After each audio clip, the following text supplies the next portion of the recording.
And I want to go now to Mike Litovka, who fled his home in Kharkiv and traveled for more than 30 hours to a safer location for now in Western Ukraine with his family and his girlfriend. And Mike, I so much appreciate your time. I have to imagine it's hard for you to hear a piece like you just heard.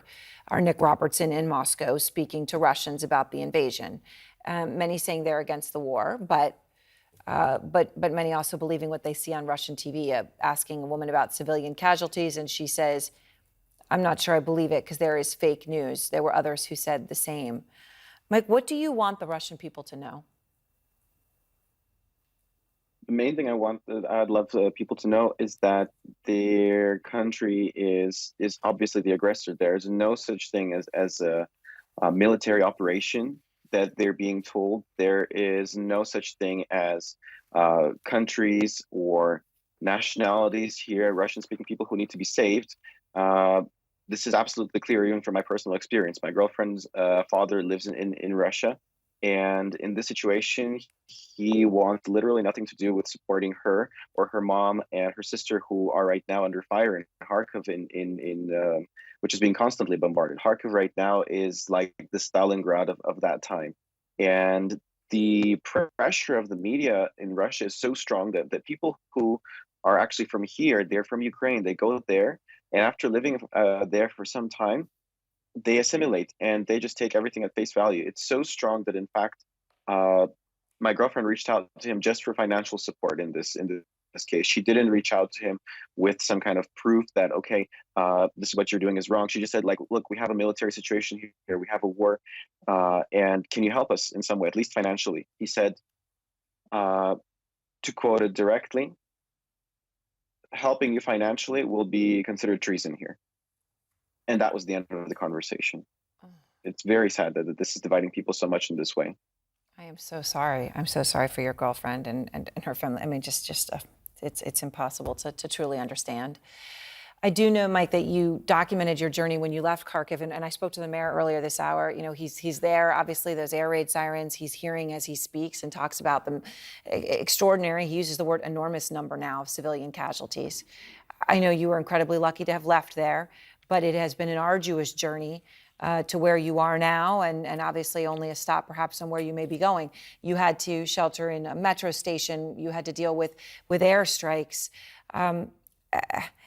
How was your journey thus far? And I want to emphasize thus far because obviously you're now far from home.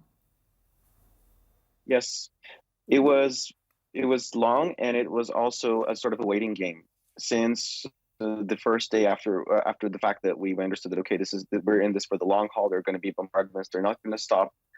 We were waiting for a way to get out. In my case, I've got a big family. I've got 4 sisters, a single mom, and my girlfriend who were living in Kharkiv and Kiev. Some in Kharkiv, some in Kiev. Both of these places are really melting pots right now. And if Kiev is kind of still holding its own, it seems that Russia is purposefully trying to make an example out of Kharkiv by just bombing everything possible there. They don't even care. They're not even trying to show that they're bombing strategic units. So essentially, on the second day, we were just waiting for a way to get out because we'd already been sitting in bomb shelters and the metro for some time.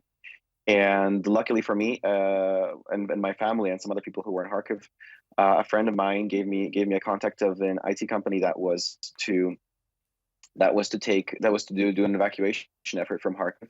They sent a few buses there, and we were able to go down through a previously checked and more or less safe route. We went down south to Poltava, and then through a few other cities, which I would prefer not to give away right now, just could be sensitive information. But eventually we made our way to Western Ukraine, to Lviv Oblast, and we are currently here with my family and contemplating.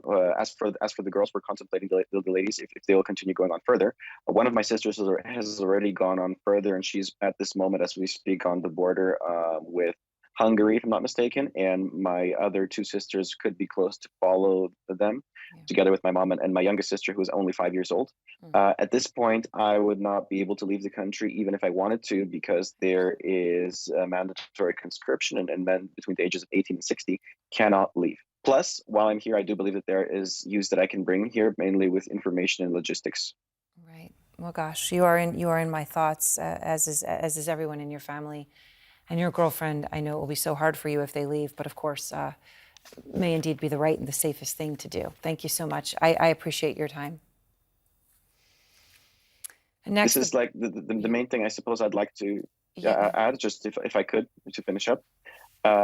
Any effort that can be done is helpful. If there are people who are just around the world who have even a free spare minute, they can reach out and they can join. Companies around the world, we're so happy to hear that many of them have taken this effort to stop business with Russia, even at the expense of maybe some losses. We're really sad to hear that some companies like Coca-Cola and other respected ones that I used to really look up to are not following this effort, but we really urge them to. This is a way that you can actually help Ukraine directly. And you can also help with these efforts that are being taken with IT to DDoS some of the infrastructure there. I really appreciate being able to get this across, and thank you so much for helping us share our story and giving Ukraine a voice. Thank you so much. I appreciate your time.